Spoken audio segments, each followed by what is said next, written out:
In this video, we're going to give you an overview of BlueQuill. My name's Joel, and I'm here with Jesse. Hey.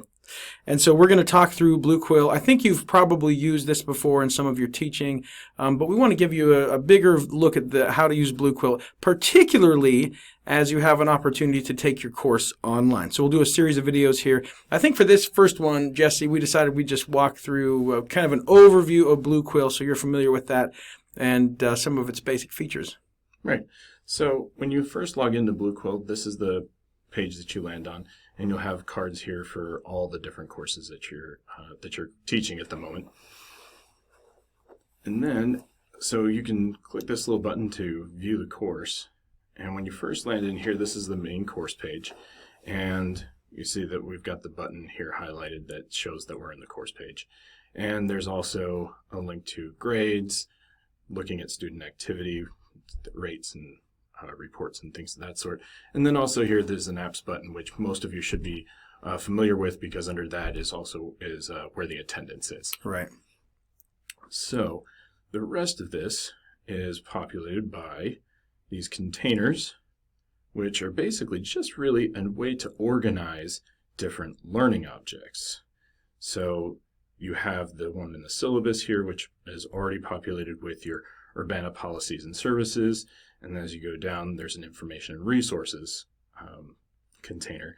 And that has some of the other kind of standard, really helpful information about how to access the library, things about copyright for students, using Grammarly, RefWorks, things of that sort.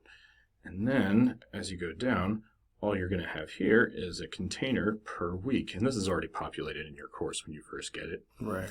And so in this case, this is a 16-week course. And so it's already populated all the way down to 16 weeks with that course and faculty evaluation all the way down there in the second to last week. So that is the main part of BlueQuill. Great. So if a faculty member wanted to start adding some of the information to the course, what would be the simplest way to do that? Sure. So the simplest way, like if you're going to put an announcement or just some sort of really quick information, the first way to do that would be to use, let's see if I can, here we go. So it says communications.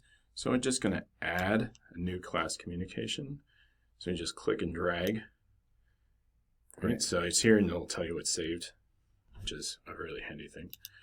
And then here you can just put in some information. So, say like pandemic update to the course. Right? And then once you've got that title in there, you can click on the object. And from here, now you'll be able to edit all the information about the course that you need. So you can turn on a discussion if you want to put a discussion in here. You can turn on the submit tool if you just want people to send something in, something that you're not grading or something like that, or something of that nature. And the meet tool would activate a link to Zoom. So that is the easiest way, right?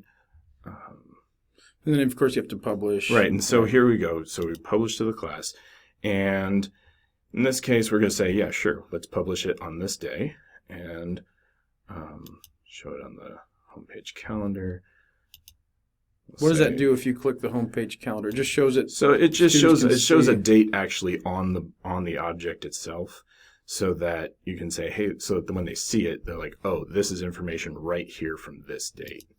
And then how do you actually maybe show real quick how to type the information in? And Sure. So let's see. So here, when you come down here, you'll say, so there's student content. We'll add content here.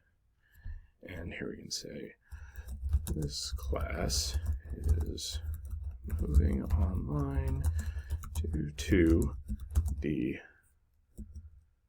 global pandemic of COVID-19. Okay, so then you got to come down here and you have to hit this done editing, otherwise that's not going to save. All right. So once you've got some information in here, you've set the dates, you know when it's going to publish, in this case right away, and then you actually have to hit this other publish button.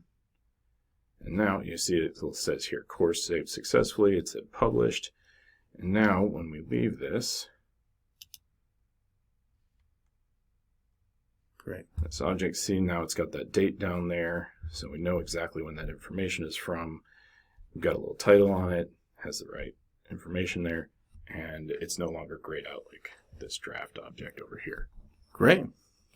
All right, so that's kind of your simple overview of BlueQuill, how to start adding information into your course.